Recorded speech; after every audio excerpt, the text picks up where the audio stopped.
ஓம் come கணபதியே நம. அனைவருக்கும் வணக்கம். ஒரு செயலை தொடங்க உங்கள் நட்சத்திரப்படி தாராபலன் முக்கியமாகும். அதன்படி இன்று அஸ்வினி மகம் மூலம் நட்சத்திரத்தில் பிறந்தவர்களுக்கு மைத்திரதாரை புதிய முயற்சிகள் செய்யலாம், காரியம் வெற்றி தரும் உத்தமம். பரணி பூரம் பூராடம் நட்சத்திரத்தில் பிறந்தவர்களுக்கு வதைதாரை உடலில் சோர்வு, மனதில் இனம் புரியாத கவலைகள், பணிகளில் நாட்டம் இல்லாமல் ஏற்படலாம், கவனம் தேவை. கிருத்திகை உத்திரம் உத்திராடம் நட்சத்திரத்தில் பிறந்தவர்களுக்கு சாதகதாரை எண்ணம் ஈரேடுதல், முயற்சிகள் சாதகமாகும், முன்னேற்றம் தரும் உத்தமம். ரோகிணி அஸ்தம் திருவோணம் நட்சத்திரத்தில் பிறந்தவர்களுக்கு பிரத்யக்குதாரை சிக்கல், கவனச்சிதறல், வீண் அலைச்சல், தடைகள் ஏற்படலாம், நிதானம் தேவை. மிருகசீர்ஷம் சித்திரை அவிட்டம் நட்சத்திரத்தில் பிறந்தவர்களுக்கு சேமதாரை முன்னேற்றம், ஆரோக்கியம் மற்றும் மகிழ்ச்சி தரும் உத்தமம்.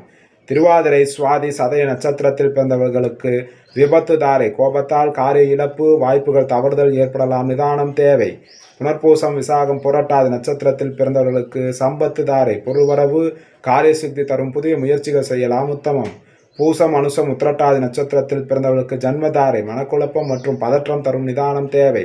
ஆயுள்யம் கேட்டை ரேவதி நட்சத்திரத்தில் பிறந்தவர்களுக்கு பரம மைத்திரதாரை புதிய முயற்சிகள் செய்யலாம், காரியம் அனுகூலமாக அமையும், உத்தமம். ஸ்ரீ ஆதித்ய பிரசன்ன ஜோதிடம் ஜோதிடர் அடியேன் எஸ் பத்மநாப பிரபு சாஸ்திரிகள். ஜாதகம் பார்க்க தொடர்புக்கு 97 91 68 17 14 என்ற எண்ணை அழைக்கவும்.